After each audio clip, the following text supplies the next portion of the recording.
Hey, boys and girls. What up? So, oh God, showtime? Got something stuck in my throat. I think it's a cat hair. Hold on. When you're a cat owner, you kind of just get acclimated to the fact that your cat's hair is going to get on everything you own and everything you eat and drink, and it just kind of applies itself to everything in your life. So you just except for when you get one inside your lung. That's a little too far. It's like the worst is when I'm petting my cat and then I got like an itch on my face, so I scratch my face and now I've got a cat hair on my face. Oh yeah, and you can't get rid of it. Yeah, and it keeps creeping closer to my eye as I'm trying to get rid of it. Like it does. Yeah. Yeah, impossible to get rid of. Amazing. And then when I vacuum, I fill up my entire vacuum with like they should be bald for all the fucking hair they lose. Jesus Christ. You can come up with all kinds of creative uses for their hair. You can make a sweater out of it, a nifty little sweater, or you could use it to make a new cat. Yeah. Yeah. So what the hell is wrong with that? Why doesn't that work anymore? Okay, well, maybe this one. Oh, that doesn't work either. Nothing works.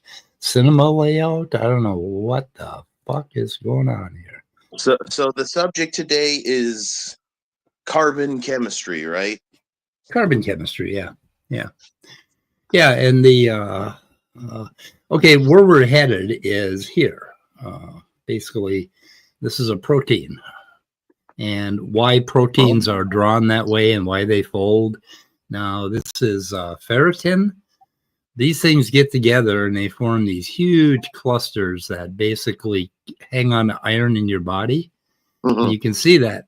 It's kind of cool. You can look down the coils. You can kind of see down the coils.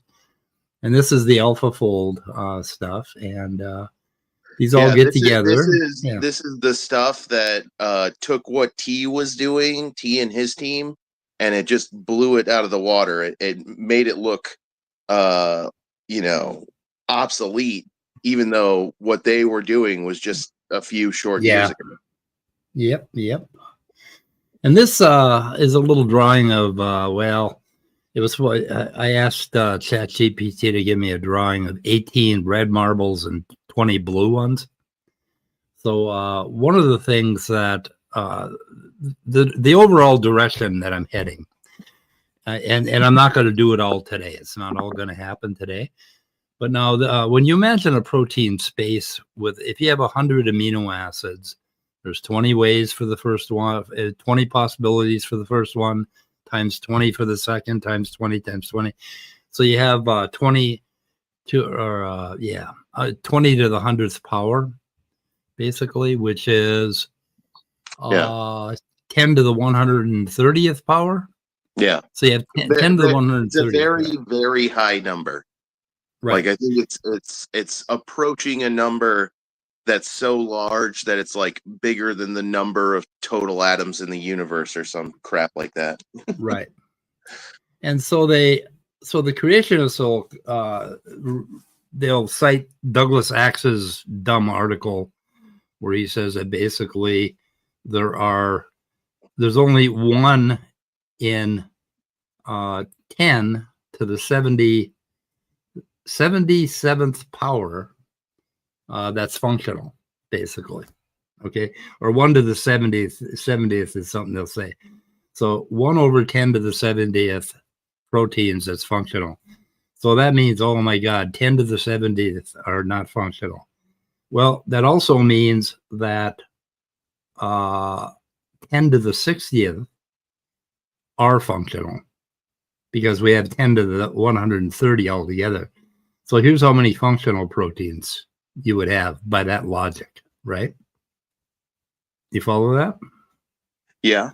It's So, a simple, this simple, adds up to simple yeah. subtraction there, right? We're taking Yeah. 130 Yeah. and subtracting 70 from it, and we're ending up with Correct. 60. Right. And that's a lot. I mean, so, you know, they never talk about that part, right? So basically, and the other thing is what I tried to show with this little illustration here is that if you look at the protein space, right, and you say all the red ones are functional and all the blue ones are kind of neutral and floating around and they fold and they do something, but they're not really functional, particularly, and the blue ones are non-functional, right? You can see that in a real simple ass space like this, which isn't really what the protein space looks like. You can't imagine what the protein space looks like because it's 20 dimensions and it's or worse. Anyway, so you can see that, you know, there's a possibility of hitting functional combinations with not so many mutations, and anyway, but it's all about how proteins fold, and it's about figuring out, you know, what the hell this is. And that is a big part of why the answer is in biochemistry, right? Is because right. Yep. part of why proteins fold the way they do is just the properties of matter. Like anything else, living things are made of matter, which is stuff that has mass and occupies space, and stuff that has mass and occupies space has properties. And some of the properties this particular chemical compound has, some of the side chains are hydrophobic, some of them are hydrophilic. That means they either repel from water or they attract to water. That is one thing that I've read about. There's a lot when it goes to protein synthesis that is still way over my head. I'm trying to learn the subject, but there's a lot to it. But that's one of the things that we figured out as we were kind of unlocking more and more how proteins fold, is that ionic forces, property of the chemicals that make the protein itself, are a big part of how they fold the way they do. Yeah, and all that science started in the 60s and the 50s and the 60s. And by the time 2000 rolled around, we're ready for the next steps, you know, which were, and now that the 2020s have rolled around, we're ready for AI. But each of these things is an amino acid. You can see how that little square lights up in red when I move my cursor over it. Okay, this one is that's leucine. really cool. They have the one, whole strand broken down into amino acids. And what are we looking at right now? Would this be this is the ferritin. Tertiary structure? Is this the quaternary structure? We're looking at the primary structure here, aren't we? Okay, no, tertiary. Primary structure would be right here. Let's see if I can. Why I can't. So for anyone in the audience who's watching that doesn't understand, what I'm asking Mike is, when we look at proteins and DNA and a couple of biomolecules that are really complex, is that they have layers of structure. They have a primary structure, a secondary structure, a tertiary structure, and a quaternary structure. And I'm forgetting right now precisely what each one is. I'm really out of it today, but maybe Mike remembers what the meanings of the different levels of structure are, and he can tell us. So this is the primary structure, which would be the amino acid sequence, right? Right. Yeah. So this shows 100, I think it's 182 amino acids. It starts out with methionine, which is that ATG start codon. So proteins typically start out with an M. And you go down here and you look at, let's see, why. Now I screwed everything up there. Let's see, I gotta make them big again. Because I kind of, oh, there we go. Okay, now he's big again. Now this would be the secondary structure would be the coils, like coils, and we have down here, I think we have a beta sheet, which we're not ready to explain yet. But these are basically alpha helices, which are ubiquitous in protein folding. It's very easy for that to happen. We have 4 alpha helices right here, and they're lined up in like a column. I think this one is called anti-parallel, meaning they point in different directions, if you see it. But anyway, each of these things, if I can get both on the screen at the same time, let's go up here. Now, if I asked an AI real quick, Mike, to help explain it, to make it more accurate and easier for us. So the primary structure, first degree, is the linear sequence of amino acids in the polypeptide chain, just like you said, Mike. The secondary structure refers to the local folding or coiling of the polypeptide backbone into regular repeating arrangements, just like you said, Mike. The tertiary structure is the overall 3-dimensional shape of a single complete polypeptide chain. Is that what we're looking at here? Yeah. This is one. So we're looking at the tertiary structure. And then the quaternary structure refers to the arrangement and interaction of multiple polypeptide chains to form a single functional protein complex. So big layers of structure. The first layer just looks like, if you could represent it as like dots connected by lines, and those are an amino acid. Then the secondary structure is kind of a helix, where it is several of those dots connected by lines in a helical shape.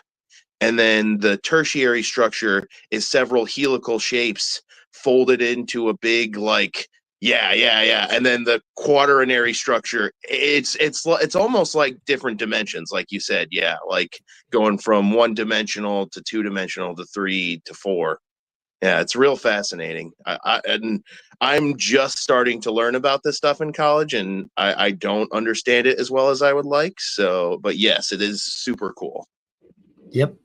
This is the quaternary structure. This is ferritin, right, and a whole bunch of those. So this one right here is one protein, and a whole bunch of, I think, 24 proteins get together, and smack in the middle of that, they grab a little iron atom and they keep it safe, basically. So right in this little pocket here, they'll grab an iron ion, basically. Yeah. We got a question, Sydney Raptor. Yeah, it's you can call it functional if it's chemically active. But you're really stretching the word function, and the word function doesn't have an accurate or specific meaning in biology and chemistry. It just does not. When we use it in this context, we mean protein coding, but that doesn't mean that genes that don't code for proteins aren't functional. All, and at least in a colloquial sense, all genes are functional in that they at least replicate themselves. The question is if they do other things as well, like if they regulate how other genes are expressed, or if they code for a protein, or a couple of other things that certain sequences can do. Yep. And if they replicate themselves, I would have to check, but I think it's exothermic. So, I mean, if anything does anything chemically in your cell, it's going to heat your cell up. And of course, cells, have to keep a certain amount of heat going on in order for the proteins to bounce around and do what they do. For us, it's about 98. Are we talking about an exothermic reaction, a chemical change that gives off heat energy? Yep. Yeah. Basically, and if there's some chemical activity, the thing is, if they add up the toxicity for the cell, then the cell naturally dies. Yeah. And that's natural selection at the level of cells, which, happens at cells too. Totally. But anyway, so this is ferritin, and that's kind of what we're going to explain. But I mean, this is one amino acid, so we're going to dig down a little bit deeper. And the other really important thing about this is if you get an idea. So now we're drilling down from the secondary, tertiary structure level of the thing into the primary level of the structure. Is what you're lower than that. Yeah, we're going to go down to atoms. Lower than that. Okay. So we're going down to carbon. Okay. Oh, okay. We're getting real deep. So we got carbon. We're right going here, down right. to the molecular atomic structure, not even the microscopic Yep. structure. Yep. And okay, here's our periodic chart. Okay, here's your transitional elements. Zinc is not considered a transitional element, but it's in there. But iron is a transitional element. Zinc is a transition metal. Well, so some people claim it's not because it's pretty close to having that shell filled. So, Okay. I don't know. You know Anyway, what? I think it doesn't matter. There are a couple of unique, like kind of exceptions, wonky chemicals that don't exactly fit into the rules. Like polonium. Polonium is another example. I think it's listed as a it's listed as a metalloid, but it's debated whether or not it's actually a non-metal or a metalloid. There's a couple elements like that. Yep. Hey, Breakfast Tacos is here. Yeah, so he must have been up all night too. Oh man, he was. He's been working hard on his channel. Like he's really trying to make a go of it. I'm really hoping it pans out for him. Yeah, it's working so good so far. He's got a wonderful channel. So anyway, so here's carbon. So up here we have carbon where my cursor is. Yep. And then and carbon then that is it's a non-metal. It's got an atomic number of in the 6. middle. So it's got a really balanced number of protons, electrons, and neutrons. It's got 6 of each of them. It's got 6 protons, at least the main element of carbon, not the isotopes. There's a lot of different isotopes that have different numbers of neutrons, but carbon 12, the one we're usually referring to when we talk about carbon, has 6 protons, 6 neutrons, 6 electrons. It's got the exact same number of all 3. And that makes it an extremely bondable element. It can form all kinds of fascinating, complex bonds. I think like you can bond up to like 80 different carbon atoms in different ways. Like there's a bunch of structures that are just made out of nothing but carbon bonding to other carbon atoms. Yep. And so this is the carbon atom, and oh my goodness, I hate when it automatically switches over to erase when you tap a certain way. Anyway, so carbon atom has six protons, and it has 6 electrons. So 2 of the electrons are in the first shell, and this is a Bohr model, and that's called the S shell. And 4 of the electrons are out here. Well, this guy, the P shell, and the Bohr model is something where it's like it's kind of been refuted a little bit, but we still use it because it's useful. It's not exactly right, but it is very useful. It's a very accurate model, because quantum mechanics makes it happen. But anyway, so we have 4 electrons out here, and the thing is that this second shell likes to have 8 electrons. So it likes to have 8, and it doesn't. So what it's going to do is it's going to grab electrons from other atoms, basically. 4 of them. It wants 4. So it wants to be whole. Every good atom just wants to be whole. So that it's happy, like we want to be whole and happy. Whole, we mean it's got all of the electron shells up to the outer shell are filled, and the outer shell itself is filled. And when that happens, that means the element, or the compound rather, is stable. Everything has a full outer shell of electrons, and therefore no reason to bond with any other chemicals or to break that chemical bond, because it's stabilized the atomic or the molecular nucleus. And the very simple thing here is hydrogen has only 1 electron, and it's unhappy because the S shell likes to have 2 electrons. The next shell likes to have 8. So hydrogen's unhappy, so it's kind of reactive. So you'll have it combining with other things. But then the second element, which is there's a couple of chemicals that are diatomic, and I think hydrogen is one of them. Diatomic means that it exists in a state such that you will never find just one atom of that element. You'll always find at least two. Oxygen is an example of another diatomic element. It's not stable as a single atom. It's only stable as two oxygen atoms. That's why oxygen is always written as O2.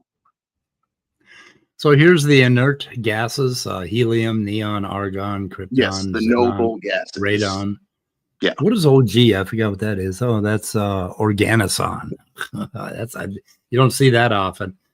But anyway, so these are really stable. But okay, going across here, we have lithium, which is a real bitch of a metal that will burn your hands off if you touch it. And that has only one electron, and beryllium has two electrons, and boron lithium's an alkali metal, and alkali metals are extremely reactive. I had Sodium is one of the most reactive elements. If you take a block of pure sodium and you throw it onto a lake, it's like an instant explosion. The block gets launched into the sky by the explosion. There's a great video of a guy throwing a block of sodium onto a lake, so you can see the insane chemical reaction that an alkali metal has when it meets water. I think the alkali metals are extremely reactive, and the alkali earth metals, the category to the right of it, beryllium, magnesium, those are still fairly reactive, but just less extremely reactive than the alkali metals are. Yeah, my Auntie Frances would have a video if they'd had video cameras back then. But in the 60s, we got stoned on acid, and I happened to have 2 pounds of pure sodium, and it was stored in kerosene. So when you it reacts with the oxygen. It has to be stored that way. Yeah. Right. So it had a white crust around it. So you take it out of the kerosene, and you take a butter knife and you cut a little piece off. It's like wax, and it's super shiny, and then it instantly fogs up. So we cut a bunch of pieces off, and we went around. We had a minnow pond, and we were throwing them in the minnow pond and causing these explosions. And my Auntie Frances was going to call the cops on us. And you know what? If you can't cause explosions while studying chemistry, then what in the fuck is the point of studying chemistry? Frankly, it's like one of the coolest things you can do with chemistry. So, well, in her defense, that wasn't the. I refuse to accept that causing explosions isn't a perfectly valid use of chemistry. But anyways. In her defense, we also fired up the John Deere, and we were doing popping wheelies with it. And we also started the greenhouse on fire. So on the same evening. And we also got the shotgun out. We got the shotgun out, and so. This just keeps getting worse. Okay. Oh, yeah. Okay. I understand now. Your poor aunt. No, she lived on the next sodium 40. is like that, and I believe cesium is also like that. That cesium is an element that has to be stored in like liquid containment so that it doesn't react to the oxygen and other chemicals in the air. Yeah. So anyway, going across the table here, we have boron, which has 3 electrons, and so like it wants to grab either 5 or give. It's kind of in the middle. And then carbon, which is wonderful. Carbon is kind of right in the middle of that. It wants 4, or it would have to give up 4, but it usually picks up 4. And then nitrogen has 3, oxygen has 2. All of the halogens like chlorine, fluorine, bromine, iodine, they want 1. Basically, they'll grab 1. So sodium chloride would be this chlorine's combining with that sodium. The sodium is going to donate its electron to the 7 electrons that chlorine already has, and it'll get 8, and it'll be happy like argon. So argon is the happiest shit going on, and all these other things are, the noble gases in general are very happy and stable. They very all happy, have very happy. a full shell of outer valence electrons, And as a result, they do not react to things very much. They do not bond with other things very much. They're very unreactive. That's why they're called noble. It's because they're too So the snooty chemicals that won't react to other chemicals. I'm too noble for you. Yeah. this little group of 5 here, carbon, nitrogen, oxygen, phosphorus, and sulfur, are the most important thing in life. And then over here, we have sodium and potassium, which are also important. Mhm. And iron is important, and zinc. And there are about Did you mention 24. hydrogen? What's that? Did you mention Oh, hydrogen? Nobody talks about hydrogen. It's too common. It's everywhere. We'll get into hydrogen in a little while. So But basically, the funny thing is the 6 most common chemicals in living organisms: carbon, hydrogen, oxygen, nitrogen, phosphorus, and sulfur. That's almost all of the nonmetals. The only nonmetal that doesn't make it in is selenium, and I'm pretty sure that exists in living organisms too. yeah, So it seems like selenium's in trace amounts. non-metals are like the chemicals that These are are non-metals. best for living structures. Yeah. So anyway, so those make up the bulk, the bulk of our body. Hydrogen That's is kind of like, nerdy joke, Sydney Raptor. I'm totally stealing that. do you hear oxygen went on a date? Oh my god. Oh, that is good. Because the chemical symbol of oxygen is O and the chemical symbol of potassium is K. Yeah. So, Sydney, I think, can correct me if I get anything wrong here. So anyway, hydrogen is like the raccoon of the chemistry world. Nobody talks about hydrogen, so we don't care. But anyway, the thing about carbon is it's a tiny molecule. It's only got 2 shells, and it just happens to be perfectly positioned to give us the richest complexity, and that is why we have life, basically, because of carbon. So if you're looking for a god to worship, it would be carbon. So yeah. So anyway, if we have a carbon here, and we have I don't know what color to make hydrogen. Maybe I'll make hydrogen orange. So anyway, we got a carbon, and it will hook up to 4 hydrogens like that. Mhm. So this is a valence of 4, and that's pretty important. That works perfectly for the carbon atom because it gets the 4 valence electrons it needs, and it works perfectly for each of the 4 hydrogen atoms because they each get the 1 valence electron they need, and now everything has a nice, stable, completely full outer shell of valence electrons, and everything's nice and stable and bonded. And yep, that's methane. Which is a very common organic chemical. We all have methane in us. And this one basically is okay. So the reason we don't care about hydrogen, we don't even draw them anymore. We just put just pretend they're there. Yeah. So basically, we just have to draw the carbons. We know there are 3 hydrogens, hanging around here.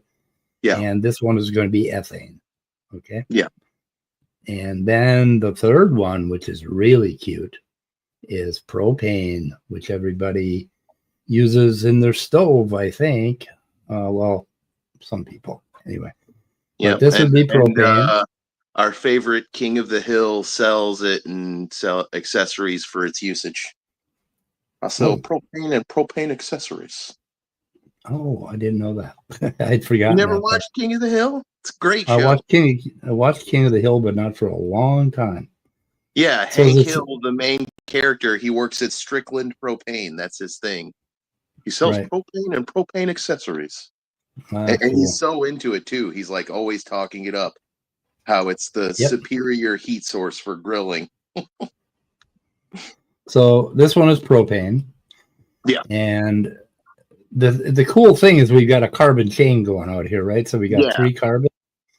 And the neat thing about the carbon chain, you can take the methane structure and tessellate it, and it just gets longer and longer, and things still stay balanced because everything's getting the valence electrons it needs to have a stable, full outer shell.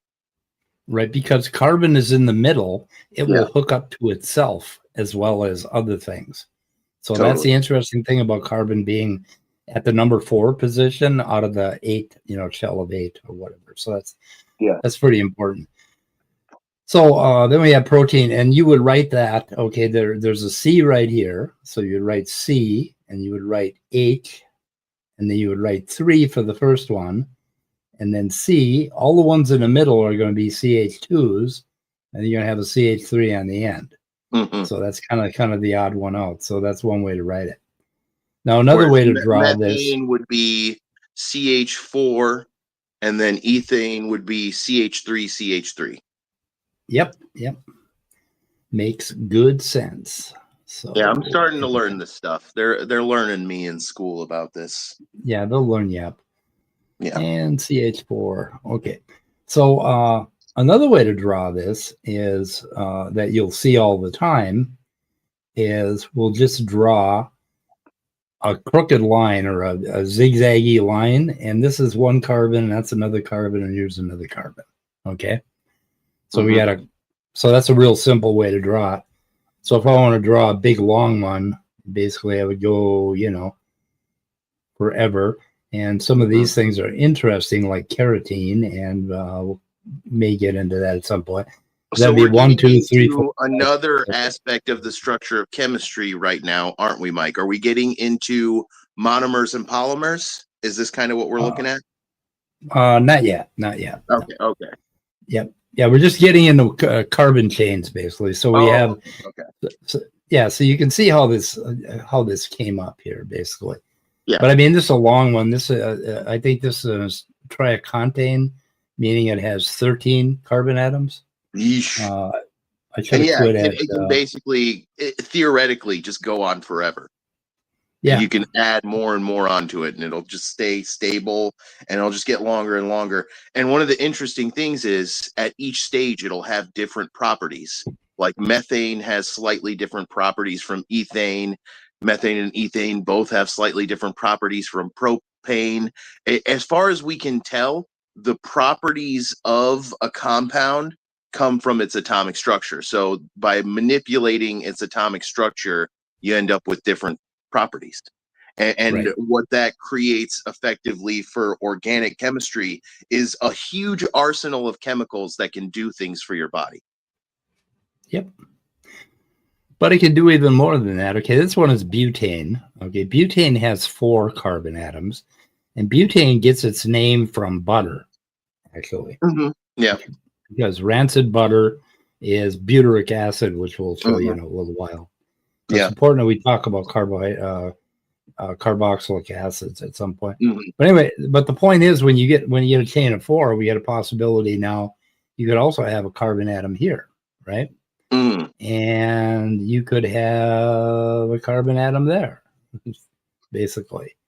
Mm-hmm. So let's see, 1, 2, 3, 4, 5. So that would be 5, but I don't want to show you that yet because that would get into IUPC or PAC naming conventions, and we don't want to go there. Okay, so this one would be, now there's a methyl group, okay, methane. Oh shit, it did it to me again. Methane will form a methyl group if you take away 1 hydrogen, basically. Mm-hmm. And this is an ethyl group. And if you see all these big long names for chemicals, what we're doing, we take the longest chain, okay, which is going to be 4, and we'll call that butane. And then we'll look at this one and we'll call that a methyl group. And then we'll start numbering from the place where it gives the numbers the smallest, we get the smallest numbers. So we'll end up with 2-methyl butane. Okay, and that's where these really long, intimidating names come from. Yeah. But basically, there's something called the IUPAC naming conventions. Professor Dave has 3 videos on it, and they're wonderful. And he explains all of it, basically. So, if there's one thing that can be very intimidating to people trying to learn chemistry, it's how freaking complicated the nomenclature is. Tricarboxylic acid is not an easy. Try and say that. 8 times fast, tricarboxylic acid, the names of things can be so complex. That is why chemical symbols are so helpful, and the nomenclature it can be challenging for sure. It's like they're trying to summon a demon with some of these names that they give different chemicals. But like you said, it's just the way the system works, where we're naming the compound after all of the ingredients and kind of the basic structure and the number of atoms that are in it. Yep. And the neat thing about it is you can go on forever and create these extremely complex little monsters. Yeah. And the complexity of just carbon alone, carbon and hydrogen alone, gets incredible. So, and that's how we get so many different compounds in our body that can do different things. We get proteins that can build cells. We get enzymes that can dissolve and catalyze reactions. We got, all these other chemicals, compounds that can do things at the cellular level, at the microscopic level. And then from the macroscopic level, we have chemicals that can break down our food and perform chemosynthesis so that we don't have to be autotrophs. We can get energy that keeps our internal system ordered and consistent through eating autotrophs and getting the energy that they made in their bodies into our bodies. Yep. Yeah. And then all of life is chemistry. Nobody can point to anything that living things do that isn't caused by chemistry. Yep. And now the other thing you can do is you can take one of these hydrogens right here. Did it to me again? I got to figure out how to shut that off. You can take one of these hydrogens right here, and you can hook it all the way around to this carbon right here and form a ring. And so that forms carbon something called cyclohexane, basically. These things are so cool. Like if you ever get some of those magnet toys where it's like little orb magnets and then little rod magnets, and you can build structures out of them, they look exactly like what we think carbon rings and stuff like this looks like. Yeah. And that's a cool thing. If you've ever gotten one of those toy kits or Legos, you realize, oh my God, what did I do? You realize that the complexity grows just like with six Lego blocks, the ones with the 6 dots on them. Mm-hmm. I think it's just a tremendous amount of combinations that you can have with just 6 of them. 100%. I forget how many it is, but it's a lot. It's a factorial equation. It's an exponential increase in possible combinations for each factor you introduce. Every time you increase the number of factors by even 1, it's a factorial increase in the total number of combinations. And what I mean by factorial is it's a sequential pattern used for numerical calculations where you're literally just adding integers up in a sequential order. 1 + 2 + 3 + 4 + 5. And what we're doing when we're introducing new elements in a situation like this is we're saying that you're actually multiplying it by the sum of a certain factorial number, the number of the element you just introduced. So if it's the 7th element you introduced, the factor that you're multiplying by would be 7 + 6 + 5 + 4 + 3 + 2 + 1. And you can see how that can get really big really fast. Yeah, so Sydney says this is why carbon does this easier. Silicon has an extra shell, so it becomes a little more complicated, and it doesn't quite combine as easily as carbon does with things. Silicon is also a non-metal, which means that it can have conductive properties, which are not a non-metal. Silicon is a metalloid. It's something that's sometimes has metal-like properties, sometimes has non-metal-like properties. It seems that most living systems that we know about prefer non-metals as a basis. Carbon is solidly a non-metal. and it's not a very good conductor. It's interesting because we do conduct electricity through our system a little bit. So you might think, we need conductors, but we get enough of like iron and other like trace amounts of transition metals in our bodies that we can still do some conduction, enough conduction that our nervous system works okay. Yep. So the other thing that you can do with carbon, which is kind of cool, is we can get rid of these two hydrogens here, and we can add a double bond, basically. Oh, yeah. Let's see. Yeah. So we got a double bond here, and that becomes ethene. We get rid of the A, and we call it ethene, and these are called alkenes instead of alkanes. So we put a double bond there, or you put a double bond here. And can you refresh me real quick, Mike? A double bond is, I know this, but it's like blank. I'm blanking on it right now. What's a double bond again? Instead of just one electron being shared between the two carbons, we have two electrons. They're sharing two, right? So there's two electrons. Thank you. Yep. Thank you. And if we get rid of another one over here, we cross those out, and we put three bonds. We have a acetylene gas, right? Yeah. That has three bonds, and that burns very, very hot, that sort of thing. Mm-hmm. So, and I'm going to forget things because I've learned and forgotten organic chemistry 4 times in my life. So bear with me. No, anyway, so we can have. You've been pretty much spot on in everything you've said so far. It sounds like what my professors would say. I haven't heard anything that disagrees with that. Yep. So we have so we can have 1, 2, and 3 bonds commonly between molecules. In life, 2 bonds is pretty common, but so that further complicates things. We just take away hydrogen and add another carbon, and so you can end up with all kinds of structures.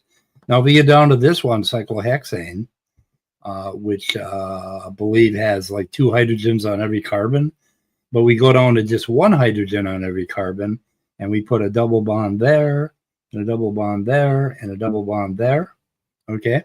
Now we have benzene, which everybody's heard of.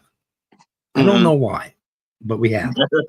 Anyway, so benzene, because you don't drink a lot of benzene, but no. But anyway, yeah. And then there's John, benzene in the jets. Oh, there you go. Benzene in the jets, right? Okay, so. Okay, so there needs to be more songs about this stuff as me. Then a mnemonic device comes in handy. Yeah. Yes. There should be more songs about chemistry, but it's hard to do because so many of the words have so many syllables in them. They don't fit a lot of melodic schemes for like tempo and stuff. Yep. But I've managed to make a couple. Like I made a little song about the tricarboxylic acid cycle to help me remember how it works for a bio exam I took. Oh no. I know an amazing. I won't sing it. Don't worry about it, Mike. I won't torture you with that. I know amazingly little about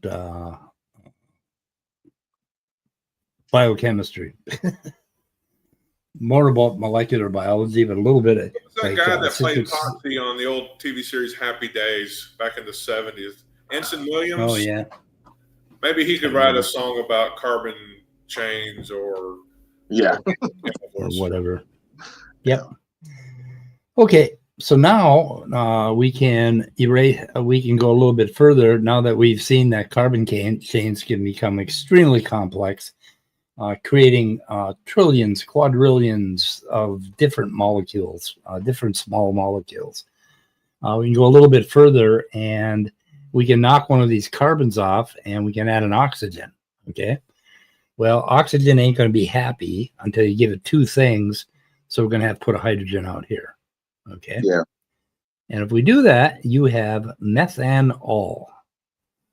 Which is wood alcohol, which will make you blind, kids. Don't drink wood alcohol. Mm-hmm. Drink this stuff over here. So put an oxygen on ethane and an OH, and you'll have ethanol. So that's ethanol. And that is the alcohol that y'all love so much. And it doesn't agree with me. And this is propanol right here. And then we have butanol and what else? Yeah, that's about it. So now we have that, right? But you can also, let me see here. Formic acid is 1, 2, 3. Let's see. 1, 2. So I'm going to take 2 hydrogens off. Now, if I now you can also create another compound called formic acid, which involves knocking off a couple of hydrogens and adding something that oxygen can also do with carbon is give it 2 bonds. You can give it 2 electrons, right? And you can add an oxygen right there with 2 electrons. This one is only sharing 1 electron, so it's got to grab a hydrogen over here. And that's called formic acid or methanoic acid. So it'd be methanoic. So you always want to, it's very annoying. You want to say anoic, okay? Ethanoic, propanoic, whatever. So this is formic acid, which I believe ants give you when they bite you. So that would be true. That's correct. Not only is that the case, there's an interesting behavior in ornithological organisms in bird species called anting, where when they have an injury or an infection or something, they will go stand in ant hills and let the ants crawl on them and bite them, because the ant bite puts formic acid into their body, which helps soothe their pain and promote healing. It's really fascinating. no shit. What is that called? It's called anting. Look it up. Anting. Oh my god. Anting. Yep. So if I do that, it'll cure my headache? I don't know. I don't know if it's like some specific way that the formic acid interacts with the bird anatomy. I can't tell you for sure. It might. Well, we got a fire anthill out here. Next time my back hurts, I'm going to go out there. And, yeah, there you go. I'm going to take your advice. I'm going to take your advice. Yep. Okay. So we have. You heard it here first. Scientific origins, according to Austin Sims, says go out and stand in an anthill. That's totally what I said. Yeah. So we're still drawing our hydrogens, but we're going to quit drawing them pretty quick. We're just going to assume that carbon is always going to grab up enough hydrogen so that it has 4 bonds. Mm-hmm. And that's what you want to do. So, but for now, we're going to have them because it gets to be a pain in the ass to erase them like that. Oh, and I made a mistake. I did badly. Let's see, did I erase that? Okay, I want to get back to my little eraser. There, little eraser. So now what I want to do is I want to add another doubly bonded oxygen to my alcohol. So if I have ethanol, okay, so ethanol, right here, I have a good glass of wine. I leave the wine out too long, it turns into vinegar. So this is acetic acid. So this is acetic acid or vinegar, basically. Okay, you see what we're doing here? Yeah. Okay. So what's interesting is, I think I'm imagining that acetic acid is really it's because it sounds like it's similar to acetyl-CoA. I'm assuming that acetyl-CoA is some kind of acetic compound because it's got that root acete in there. Yeah, it's got an acetyl group in it.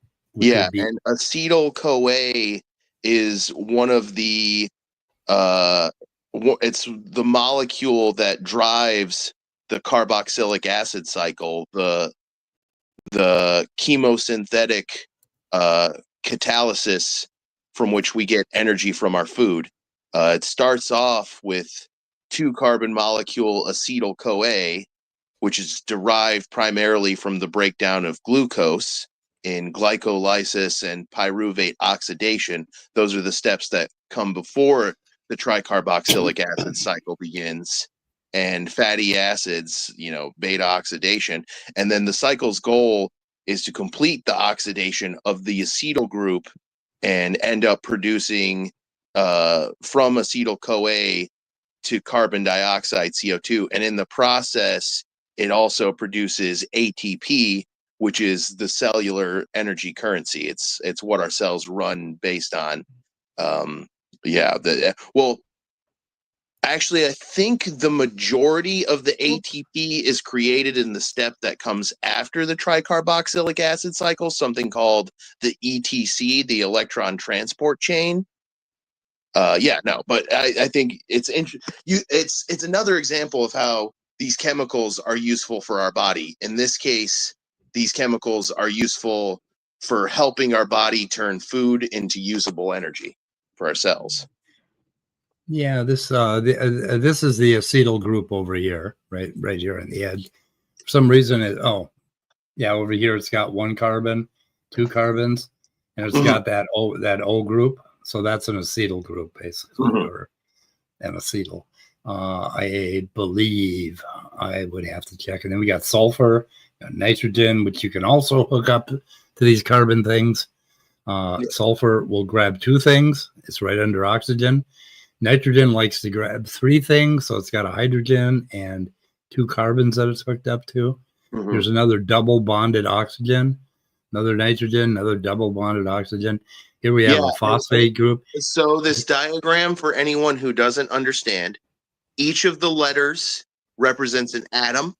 When the letters are squished together like that, you're looking at a compound that has those 2 atoms in it. The 1 line drawn between things represents that they're sharing a single electron. 2 lines represent that they're sharing 2 electrons. There are a few symbols here I'm not familiar with. Like, what are those wide triangle-y lines? What does that represent? Oh, that shows you stereochemistry. That means the oxygen is coming toward you out of the paper. Okay. Yeah, and the other ones are going away from you. What is that little symbol like over by that pentagonal? It looks like down that. What are those 3 little lines between the bottom of the pentagon and O and OH there? Do you see those? Real close to it. What are those? Those go the other way. Those go, I believe. Yeah, I believe those go inward. Yeah. So that's kind of a weird way to put it. To know how to read the chart, because what we're actually being shown here is a really complex chemical structure. Yeah. But something James Tour would doodle on his blackboard and then scream, "You can't show me how! Show me!" Right. Mr. Farina! The thing you want to notice here is that these little vertices right here, that's 1 carbon atom. Here's another. Okay, at the end of the line, there's another carbon, another carbon. We just don't draw the carbons and we don't draw all the hydrogens. Because if we did, this would be a fucking mess. Yeah. So anyway, here's a carbon, here's a carbon, here's a carbon hooked to the oxygen. And that's the way that works. Okay. So now we've got 2 carboxylic acids, which and I got a messy drawing. It's pretty messy, pretty messy. I don't know. It's good enough for our purposes. I'm learning, Professor Mike. Keep spitting, keep cooking. Okay. So let's see. Let's go a little bit further here with we want a black one. So we got a C and we got a C, and then we have a double O and we have an OH, right? Now, another thing we can do with carbon is we can draw a C, and we can hook a nitrogen up to it, right? 1 time, but then we're going to need 2 H's, which we're going to draw like this, H2, okay? And that is your simplest amine. So that's an amine, basically, with nitrogens instead of oxygens. Oxygen only needs 2 things, so it's got 2 bonds. Nitrogen always wants 3 electrons, so it's got 3 bonds. So this is an amine. What I would recommend for the audience to get the most out of this video if you're watching this live, just write down the names of all these chemical groups, and then when we're done with the video, go on Google and look them up and see what their properties are, like see their melting point and their reactivity and all those things that talk about the properties of the specific compounds, and you'll learn how they fit into the overall puzzle of biochemistry. If you're one of the people who's watching this after it's recorded, even better, you can just pause the video now, go to Google, look up amine, and find out, what Mike's talking about. Yeah, and this one is called ethylamine because that's ethyl ethane too. So it's ethylamine, and amines are interesting. Carboxylic acids they'll burn your tongue a little bit. They'll sting your tongue like vinegar. Mm-hmm. They have an acidic property. That's basically what acid means. It means it has a pH. It dissolves things that are non-basic, and when met with a base, it neutralizes. Yeah, and I forget what the and pH is like one of the most important things in biology. There's a bunch of chemical reactions that will not occur at the right pH. A lot of them involving enzymes. Like enzymes denature at a certain pH. They dissolve. They become no longer enzymes. They become like a soupy mass of amino acids instead of an enzyme, and then they can't catalyze anything. And that is why pH is so important in biochemistry. Yep. And we take a carbon and we hook one nitrogen to it. Basically, let me see here. We could hook one nitrogen to it, and these things are fishy smelly, right? But the smell in fish is this.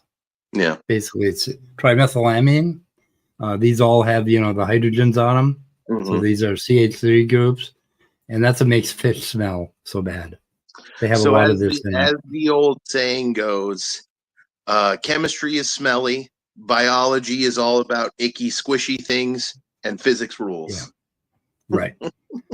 So we have an amine, and we have a acetic acid right here. So acetic acid and an amine, and that's a carboxylic group basically. And if we combine these two things, oh my God, I just went small. Combine these two things and we go C double O. This is now I got acetic acid, right? Mm-hmm. But instead I'm going to put a nitrogen over here with two hydrogens on it, and I'm going to call it an amino acid. So that's your amino acid. Mm-hmm. So this is glycine. This is the simplest amino acid called glycine, basically. Mm-hmm. Okay. And we could take this simple. I'm going to show you some pictures here next because it's going to be a lot neater. I never knew the etymology of amino in amino acid. It comes from amine, huh? That's fascinating. Amine, yeah, I didn't know that. Yeah, what is the etiology of amine? I forget. Let's see. Etymology. That's what I want. Etiology would be the cause of my cancers. Let's see. Where are we? Entomology, etiology, and etymology are tough. Yeah. Okay. Am is from ammonia, and en is just en means what is it? Enos. I think it means a little, or I don't know. Used in chemistry, it means Greek something. Enos. I don't know. It doesn't tell you what it means in Greek. It sounds like it's diminutive. It's like ito in Spanish. You don't say just mijo. You say mi ito, mijito. Not my son, my little son. It's like a term of endearment. Only here it's being used as a suffix to, I think, probably to indicate that we're not talking about a macro molecule, that we're talking about just a molecule. A part, yeah. And something generic. Anyway, this is ammonia. So, instead of a carbon here, I have hydrogen, right? So we have ammonia. So anyway, so that's the first amino acid. The other amino acids just add to this right here, except for proline, which is a little different. We'll show you that. basically. So, But wait, you would hold on. What is that one called again? Oh, I'm sorry, I put it in the wrong. Hang on a second, I screwed up. I made a mistake. Okay, so this is glycine. That's Ethylamine is the simplest amino acid. You amino said acid. Yep. is Yep. ethylamine, and now you're talking about other Oh amino acids. no. Ethylamine is this guy up here. Yeah. And then the one below it, what's that one called? This is vinegar. The one below it is glycine. Glycine. So Glycine is the yeah. simplest amino acid. And you're Yeah, telling it's me either that every other amino acid has the basic structure of glycine at the core, and then it's just modified? Yep, and I'll show you how it's I modified. didn't know that either. That's super freaking cool. So Okay, that makes amino acids like way easier to make than I thought they were. Oh yeah, they're pretty easy to make. They're pretty common, and there were hundreds of different kinds of amino acids. But something else we like to do in chemistry is just draw like just the vertices, whatever, and maybe draw the double bonds. But then we like to use an R basically to represent some big alkane or some other group. So there's something else out here that could be a CCC. There could be isopropyl, or it could be anything basically. So we represent it with an R. So we'll put an R there. So when we create the other amino acids, you're going to see it often represented as an R, meaning that this is yet to be defined. We're going to tell you what it is later. Okay. So there's no echinidal acids, unfortunately. Nerdy. Sorry. Scott, are you paying attention? Did Scott leave us? Where the fuck did he go? Oh, no, Scott's here. Okay. Scott, I hope you're paying attention to chat and you're not sleeping. Scott, are you sleeping? I am definitely not sleeping. There's no sleeping going on here. Are you paying attention to chat in case we get any? Okay. Yes, Anyway. I am paying attention to chat. I think the subject of this video is so dry and boring that the trolls aren't even bothering. Everybody's going to sleep, right? Yeah, that's a problem. We're getting Okay, some pretty good chemistry reactions and some pretty sharp chemistry jokes. So the nerdy jokes are really going on out here. And I think we want to see those. We want to see those. Yeah, I can't draw anime. I'm sorry. Anime. Can't draw an anime. So what I have here is an R, and we're going to replace the R with something. And the something, this one, remember, is methane or methyl. So that's called CH3, right? So that's a methyl group.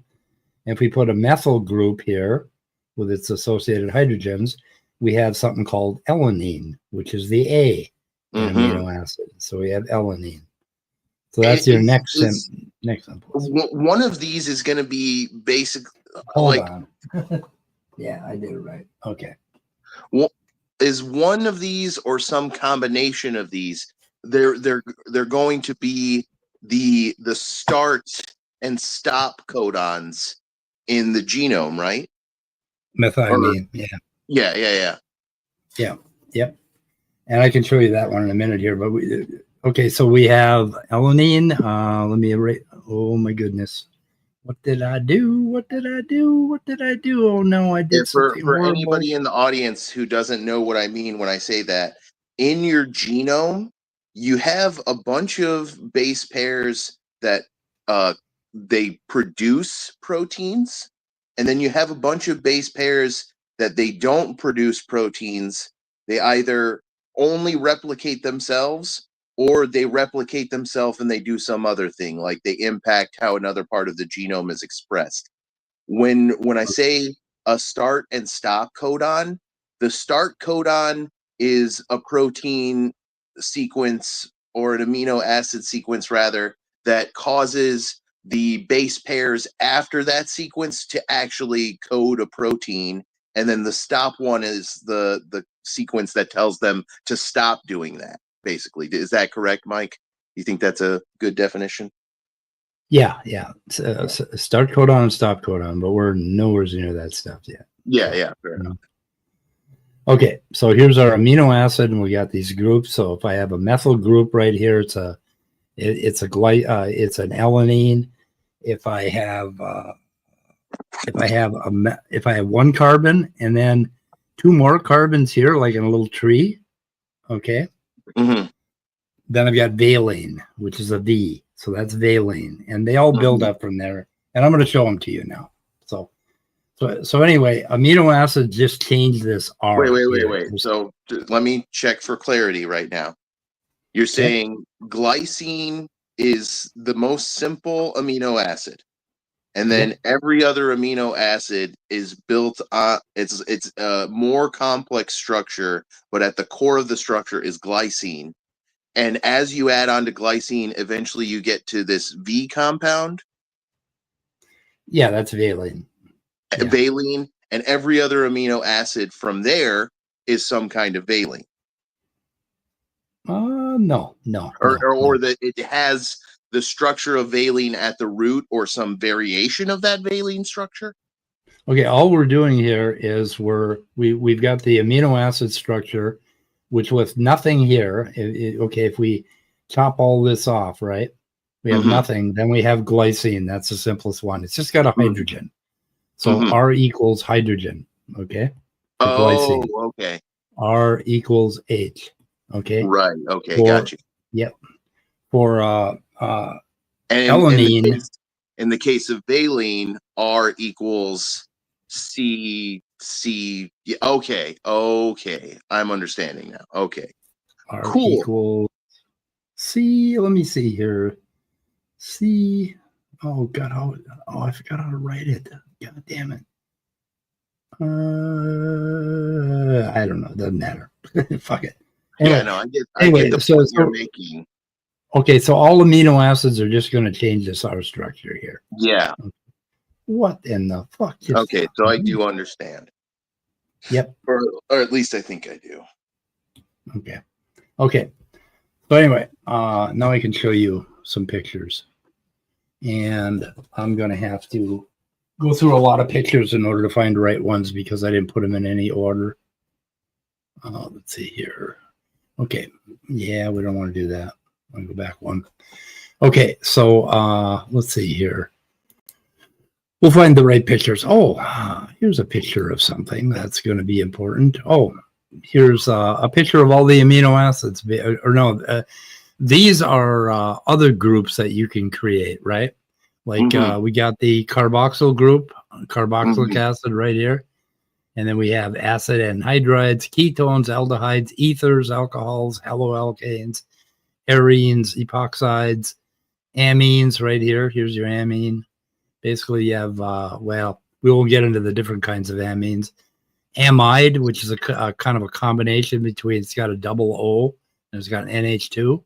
And so you can look this up under functional groups in the Wikipedia, and it'll show you a whole bunch of these things. These are just a whole bunch of stuff. If you're watching the replay, just hit the pause button and check it out. Which, if you're watching the replay, shout out, give us a like and a subscribe. We should say that at least once on the stream, right?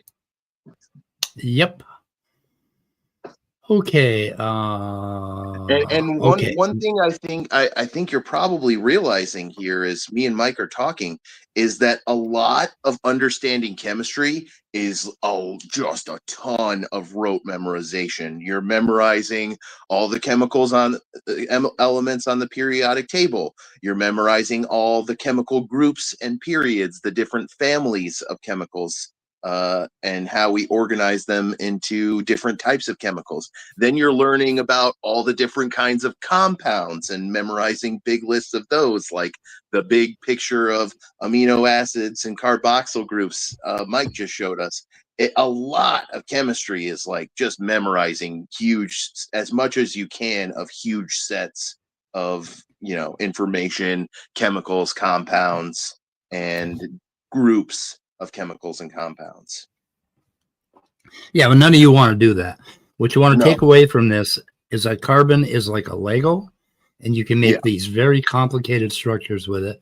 And when you see these big, intimidating structures with the little lines, all, you know, the lines in the vertices, and they're pointing off, every one of those little vertices has a carbon on it. And all the rest of them, they'll show you the nitrogen, they'll show you the phosphorus. And you can decode any structure by just looking at how it's put together.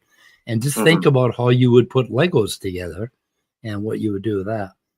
These are all the amino. We know this because we've spent centuries now studying chemicals and learning how to purify and refine them into the base elements that form them by using chemistry to separate things until they can't be separated anymore. That's basically what the table of elements is. It's all the chemicals we found by separating atoms of different types in molecules until they just can't be separated anymore.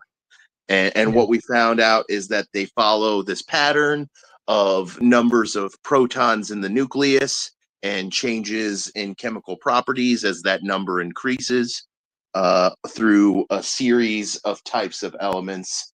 Your nonmetals, your alkali metals, your alkali earth metals, transition metals, semi-metals, nonmetals, basic metals, halogens, etc. Yep. But don't be intimidated by this shit. Now, this is just these pictures here. Okay. A little intimidating at first, but once you start to learn more about it, it gets less and less intimidating. Yeah. There's just carbons here, you know, at these little at these little points, right? These are called heterocyclic This compounds. is kind of what T. Savo was talking to us about, is molecular geometry. They all form a shape based on the valence electrons they share. We're seeing a lot of hexagons here, for instance. Yep. And pentagons. Okay, this is a pyrosol. These heterocyclic compounds are just different combinations. This one has sulfur stuck in the middle of the ring. This one has oxygen. This has nitrogen. Okay, down here you have a pyrite. That's pyrrole? Pyrrole, yeah. I wonder if that's similar to pyruvate. I think it's derived. I'd have to look. I can't remember pyruvate. Probably. Anyway, and down here we have pyrimidine. And here we have purine, and purine is the A and the G of nucleic acids, right? They have a purine ring. Adenine and guanine. Yep. Oh, so purine is the nitrogenous base. Yeah. So this one is there's a little DNA, more. What you have are base pairs that are nitrogenous compounds bonded to a phosphate group, which is usually pentagonal, and it's all laid out on a ribose, which is a kind of sugar backbone, which is the double helix. So the double helix, the sugar backbone is the double helix in the DNA drawing, and then the base pairs in a drawing of a DNA are the lines you put between the double helix. And while we sometimes draw them as solid lines, what they actually are two segments that are bonded in the middle, usually by a hydrogen bond, I think. Yeah. Okay, so pyrimidines and purines, but you have all kinds of other things like indole, which is blue. Like some of these are really bright colored dyes. Xanthine, I think, is involved in why leaves turn orange and beautiful colors in the fall. And all of these things are really, really stable ring compounds. You know, they'll say, oh, you know, the fossils can't possibly have these things in them. Yeah, they fucking can, because coal does too. And these things last for millions and millions of years because they're very, very, they're well hooked up. They're very stable compounds. But it all starts there, basically. So those are the different heterocyclic compounds, they call them. Hetero meaning different, and cycle. So hetero means that it doesn't just have carbon atoms in it. It has like nitrogens and sulfurs and all of that stuff. So Anyway, Yeah, I know you. I know you kind of went past this already, but I do really think that color is a really interesting property of matter, because what it actually is it means that matter has the property that it absorbs every frequency of wavelength of light except the one that gives off the color, that we call it that color. It's really interesting to me. here's carbazole here. Somebody was asking about carbazole. Yeah, Nerdy wrote and asked about it. Yeah, I can't make it any bigger. Damn it. I'm at the max.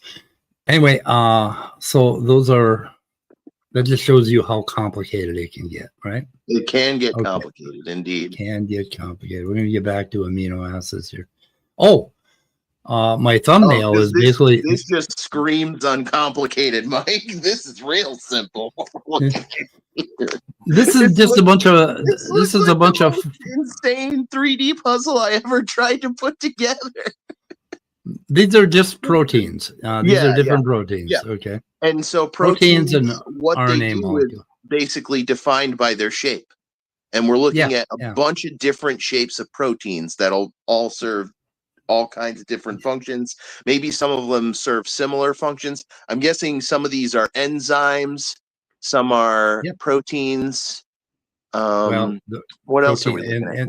Enzymes are all proteins. And enzyme is a kind of it's a class of protein that helps catalyze chemical reactions. Some reaction. Because its shape, it has what's called an activation area on its surface. It's a little divot that provides a very efficient space for chemical reactions to occur within, and that's how it accelerates chemical reactions. Yeah. Parvalbumin binds, it kind of stores calcium and holds it. So there's look at that one. That one looks kind of like a square donut. What is that one? Glycolate oxidase? Glycolate oxidase. That's cool. So I wonder if that's little square there, if that's an enzyme, and that little square in the middle is the activation space. Usually that's what happens, the activation. Yeah. Well, we'll get into that later, basically. Okay. Calcium binding parvalbumin is parvalbumin. I showed the other day, I was showing a picture of that, I think. Anyway, but that's just how they fold up and the interesting shapes they have. It's funny to think. Go. Can you go back real quick to the diagram? Okay. It's funny to think that these are the Legos that build your body. Yeah. If humans were a Lego statue, the Lego bucket you got would be full of these things. Yeah. And then the blueprint, the little booklet that shows you how to build the Lego pieces in the bucket into the statue you want them to be, that's our genome. That's our genetic code. Super cool. And we haven't quite gotten to that part yet, but anyway, this is a picture of what, like, if you were to, this is still a cartoon picture, but this is how packed these proteins are inside your cells. I mean, there's a little bit of water in between them, and these, cell membrane. There's a flagella. Well, it's important to remember that this looks very packed from our perspective, but in fact, atoms are mostly empty space. So as packed as this looks, it is still actually mostly empty space. Atoms aren't really empty space. I'll argue with you on that. Yeah, fair enough. They're fields, basically. They're pretty solid. Yeah. Anyway, let's see. Where are we? Those are the amino. There's a lot of the structure of an atom that isn't actually a particle occupying space. Like the electrons themselves are really, really small, and they orbit around the atom, and they produce the magnetic field, like you said. And there's a nucleus in the atom, but both of those are really small. Yeah, at that level, there isn't really such a thing as particles and waves and stuff like that. It's something that we have trouble comprehending. But so basically, it's a field. The whole atom is like a hybrid field with the protons, neutrons, and electrons. Anyway, okay, we're back to amino acids now. Now, you remember glycine right here? You see the H? Okay. Your R equals this H. is a really cool chart. Right. Alanine, R equals CH3. Yeah. Okay. Valine, R equals CH, hooked to two different CH3s.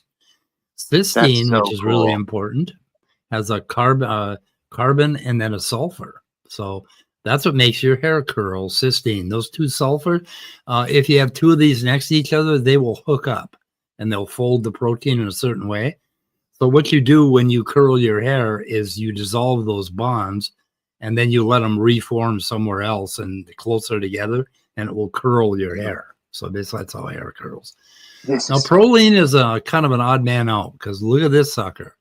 Okay, it's got an R here, but it hooks back up to that nitrogen, and that makes protein a alpha helix killer and a beta sheet killer. But we're not ready to get into that yet. But anyway, and here we have leucine, which is a little kind of like valine, except it's got another carbon stuck in there. That's leucine. Isoleucine is just a different form of leucine. Carbons are arranged differently. Okay. And here's methionine. That's your start amino acid usually. The beginning of any protein. It has two CHs and then it has an S. Kind of like this one up here, except it also has another CH after it. So it's a little bit different. This is what triggers the conversion from introns to exons, right? Yep. Well, yeah. Scott said no. That's different. I get that backwards. My bad. That's different. Okay, this is what starts the protein. Basically, the protein creation. It scans the genome until it finds a certain codon, and then it'll stick a methionine there, and then from there on it goes on. And then we got tryptophan, the turkey, turkey drug, that makes you sleepy. Phenylalanine, which is a little more complicated. It's got a ring in it, and these are kind of like bulky, right? And then we get down here to where we have hydroxy groups like alcohol, and these are polar. These are going to be a little bit sticky and magnetic. Yes, that's what polar means, you guys. It means it's ionic. It means there's a slight imbalance between the charge of the neutron and the charge of the orbital electrons. So it's either slightly positive or slightly negative, which means it attracts attracts the opposite slightly positive charge. Like if you got a slightly positive ion, it'll attract a negative ion and they'll form an ionic bond where they're held by the magnetic attraction of their opposite electromagnetic forces. And if you've got two ions of the same charge, they repel each other, just like a magnet would if you put two magnets with the positive poles towards each other, they repel each other. These things help. These things help. These like water. Water will stick to these, so these are hydrophilic, and these are hydrophobic. So these guys are all hydrophobic. They form the inner core of most proteins, and this is why proteins fold, because this likes water. This fucking hates water. It just hates it like like a desert frog. We come over here and we have charges. Basically, this would be a positive charge, which means it's basic. And these are bases, and you can see it's got a butane chain in it, four C's, and then it's got a amine group at the end of it. So it's got two amine groups, one there, one there. That is lysine, or K. Okay, and this is arginine, which has 3 nitrogen or amine groups in it, basically.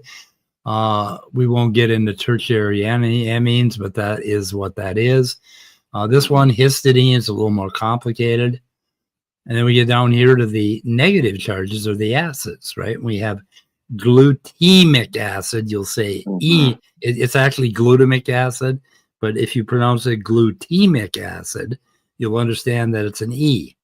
And if you pronounce, and don't say aspartic acid, like a wood tick, say aspartic acid, like damn, and that's a D. So aspartic acid. But look at this little sucker. You see that right there? That's vinegar, right? Mm-hmm. So the R is equal to acetic acid, and you have aspartic acid. Okay. That is so fucking cool, Mike. Yeah, Yep, no, this is Scott said this chart is off the chart. It absolutely is. And you know what I think is really cool about it? This reminds me of like the expanded form of a stem and leaf plot. You have yeah. the stem, and then all the leaves are the things that are highlighted with colors. That's so fucking cool. I had no idea that that's how amino acids actually worked in terms of their chemical structure. This is blowing my freaking mind right now. This is awesome. This is why we're doing this, right? So cool. Anyway, you can see like, okay, the 4 basic types of amino acids, right? But then I'm going to go back to another thing and show you this one, okay, which shows you different sets, overlapping sets. So we have small amino acids, we have polar amino acids, we have hydrophobic, essential amino acids, which they have a line drawn around. We have the negative ones, which are the aspartic acid and glutamic acid. We have glycine out here. These terms, these adjectives that we're throwing on here, these are just describing like their properties and how they behave, right? Like hydrophobic describes that it withdraws from water. Polar means that, it's got a magnetic charge. It's attractive to the opposite charge and repulsive to the same charge. I'm not sure what all of them mean, but another great. So we're going over a lot of information in this video. If you're somebody watching and trying to learn, do make ample use of that pause button and look up some of these things. That is cool. So okay, what this shows you is that with these 20 amino acids, we have all of these different overlapping properties, and that all combines with the complexity of biology, and that allows the Legos to have a lot of character, so that you can create a lot of different machines. Yes, this can also give us a roadmap as to how they're likely to fold. Yeah, there's a whole lot when you get to that part. Yeah. Okay. Anyway, so that shows you that we have this rich set of Legos that you can put together, thousands of them together, and create all of these immensely different proteins or molecules that do different things, depending on how you put them together. And what the creationists want you to think is that these proteins have to be like these finely tuned machines. They don't. Okay, there are many proteins that will do exactly the same function. There are probably millions of them that will do the same function, basically. If one protein won't work in a system, another one probably will. Yeah. Okay, that's an RNA. They evolve like everything else. Yep. Selection and here's just them too. So if you look up amino acid on Google and click images, you'll see these charts, and you'll be able to get them for yourself. They all come up. Here's and it's still the basic stem and leaf plot thing. That's so fucking cool. I didn't know that. That's so cool. These are very useful. Okay, so now we're going to get into something. Okay, this is shit. Yep. Oh gosh. This is 2.5 amino acids. Okay, basically this is a protein. So what happens? Let me go back. Let me go back over here and draw you a couple proteins. So let me see here. So we got an NH2. Okay, so we got an NH2 there. Well, no, we don't want to draw that part. Excuse me. God damn it. Go away. You're excused, Mike. Just don't let it happen again. Okay, so here we have a simple, basically, amino acid structure. Okay, we have an O, and we have an O, and then we have an H there. Okay, it's going to be an H, right? And then over here, we have another one. So we have an O. We'll draw the H on that one. We'll draw the NH2 over here. and then we'll draw a C. Basically, let's see. Okay, C, O, another C, another NH2. Okay, this is the order that we read these in are N to O. So from here to here. Okay, that's the N terminal to the C terminal. This is the C terminal end. This is the N terminal end of the protein, right? Mm-hmm. So we got a protein like that. So what we do here is we're going to grab these two hydrogens, and we're going to grab that hydrogen, or let's see, I think we want one hydrogen, and we're going to grab that OH right there, and we're going to take out water. We're going to dehydrogenate that sucker. And when we do that, oh my goodness, Daddy fucked up again, as I often do. Okay, we're going to take that, and we're going to take that. So we're going to take water out of that, and now what we have is a protein, or we have a peptide. Basically, it's a diamino acid. Okay, so if you drew this as a chemical equation, you would have the formula you started with on the left and the formula you started with on the right, with like a plus sign in between them, and then there'd be an arrow, and at the end of it, there'd be H2O and this final structure. Yeah.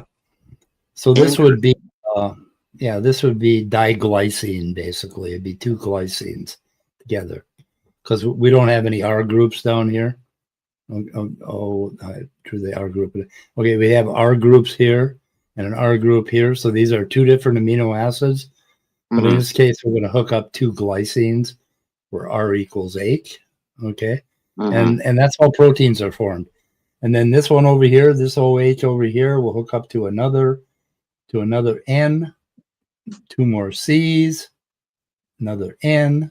So anyway, what it looks like is CC, N, CC, N, CC, N. And that is a protein, basically. These amino acids hook up. Okay. Yeah, absolutely. And what I'm noticing is that this is extremely possible.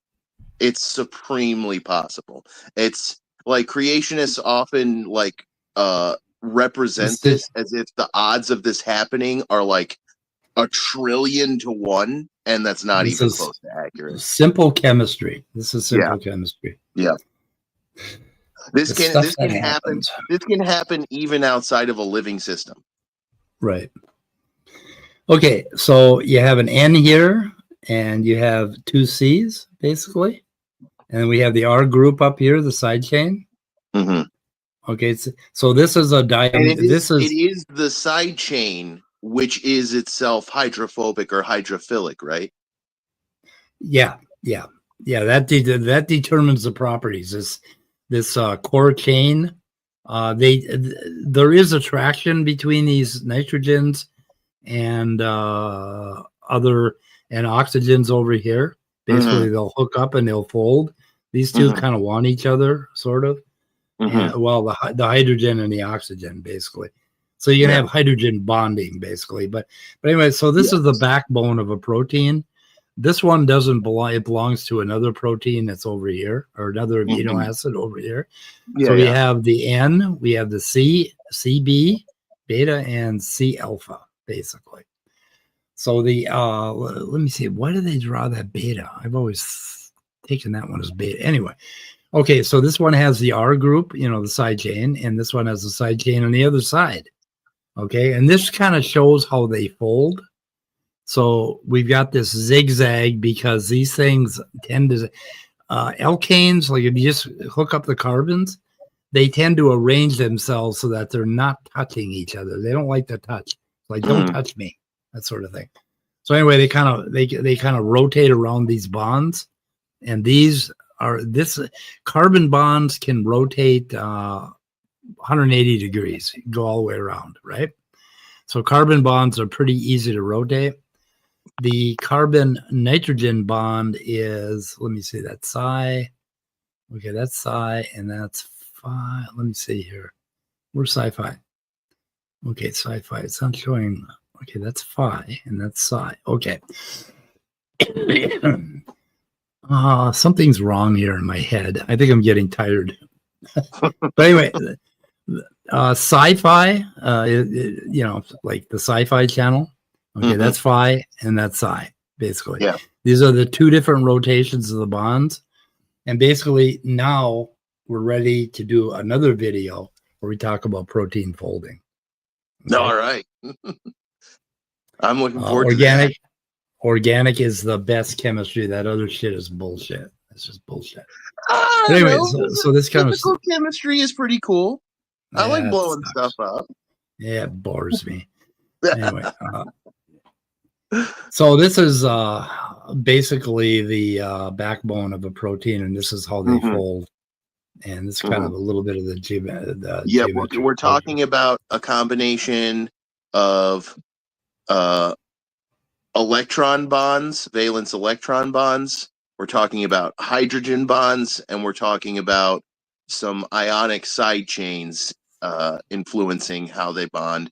And that all influences every stage of the protein structure, the primary structure, the secondary, tertiary, and quaternary structure. Yep. It shows you another So- picture with the peptide bond, Yeah. which forms between these two amino acids, 1 and Mhm. 2. And it shows you the same description, and it kicks out of water. So it's dehydrated. Okay. Yeah. Every time two amino acids stick together, you get a water molecule. Mm. It's kind of a nice picture for that. And it's another picture of the structures of the amino acids at 20. You'll find that if you search for amino acids on Google, click images, and you'll find all of these. I'll give you. Yeah, so more and more as I'm studying chemistry, I'm thinking of just getting a series of chem tattoos, so I don't Oh, have yeah. to memorize all this shit. Just get Oh, you want a tattoo tat? right on. You want? Yeah. You need 20 tattoos to get all Let's of get these some- on there. Let's get some amino acid tattoos. You want to get amino acid tattoos? I think it would look cool. Yeah, and I think we're starting over again. So yeah, okay, I'm done. Yeah, if you want to wrap it up there, I think we've covered a lot of information. If there's any like main points you want to reinforce before we kind of close this one out and say, take what we've taught you so far here and let it gestate a little bit, and we'll cover more later. I think that's a good Yeah. idea. But yeah, are there any main points you think we should take away, Mike? Well, if anybody can find a book by Isaac Asimov, do you know who Isaac Asimov is? I love Isaac Asimov. Okay, he wrote a lot of nonfiction books. One of them Sure did. was called The World of Carbon, which I picked up when I was very young, probably 12, 13, something like that. And The World of Nitrogen. They're no longer in print. I do have copies of each, but if somebody can find PDFs of those books, what he does the same thing I did. He starts with just that one carbon. He shows you the alcohol. He shows you the carboxylic acid. He shows you the amines. He tells you why fish stink. He goes through and he does this wonderful job of explaining carbon chemistry. But it is extremely readable and interesting, unlike my videos. So I should easily be able to get access to that book because I literally work at the place where they digitize books. So I should be able to find it. See if you can find that because because they quit printing them for some reason. Every school kid should be handed. Take a note down. You said the name of the book was The World of Carbon. I'm putting the link to it right now in the side chat. Good, thank you. And Thank The you, World Scott. of Nitrogen. World of Nitrogen's the other one. They're two separate books? Yeah, two separate. They're little books, and it's Isaac Asimov style readable. And he wrote, Foundation and a lot of really great science fiction. But Isaac Asimov is great. But anyway, he's known for the 3 rules of robotics. That was yep. So to wrap up, so these are the amino acids that we showed in greater detail, all hooked up into a chain. And you can see that one amino acid is a little bigger than you might think. When they show you these pictures, you think, oh God, there's billions of amino acids. No, that's one amino acid that every square I light up. So you can have an alpha helix with as little as 3 amino acids, I think. What program are you looking at this on, Mike? I linked this in the video I did a couple days ago, and it's called AlphaFold. It is the AI AlphaFold. program. That's right. Okay, Yeah. AlphaFold. And if you go up here, and type in, where are we here? AlphaFold protein structure database. Okay, where's search? Why don't I have search? Oh, And yeah. like T was explaining to us when we had him on, this data set is so important to dig into and understand, because understanding how proteins are supposed to fold helps us make sure that they do fold properly, which is huge for preventing diseases. Like one of the biggest diseases it can help prevent is the big C itself. So there's a reason this shit is important, and scientists are trying to crack this mystery, and they're getting really freaking close. I feel like, Mike. Oh yeah, they're especially with AlphaFold. Yeah, 100%. Yeah, you see, these things are called disordered. Basically, they're disordered amino acids. They kind of form all these loops. And real quick before we pivot to that, this is why it's fucking important to teach kids evolution, because nobody's gonna be able to fucking crack this shit and cure cancer without it. Nope. Yeah. Sorry, I got a little heated there. I know, you should. There's a nice big alpha helix here. Here's some small helices. Anyway, so you can look up any protein you want in this database. So anyway, yeah, super cool. Thank you so much for the lesson, Mike. Yep, absolutely. Okay. We can wrap it up there. Thank you to the audience for watching. Thank you to everybody who's rewatching the stream, who's studying and learning from it. Like, subscribe, leave some comments, ask us questions. I'm sure Mike would love to answer and ramble more about it. Yeah. But I've forgotten most of everything I know, so just give me a break. Okay, right, so here we have World of Nitrogen, and here we have World of Carbon. Actually, the second I have these also World of Carbon. I forgot to copy the actual link to World of Nitrogen, so I'm going to repost it. Okay. What is ZLib? Did you find PDFs of these things? Yeah, on archive.org. Nice. You're kidding. Yeah, I don't know that it's downloadable, but it's readable from there. Yeah. Holy shit. Oh my God. Yeah.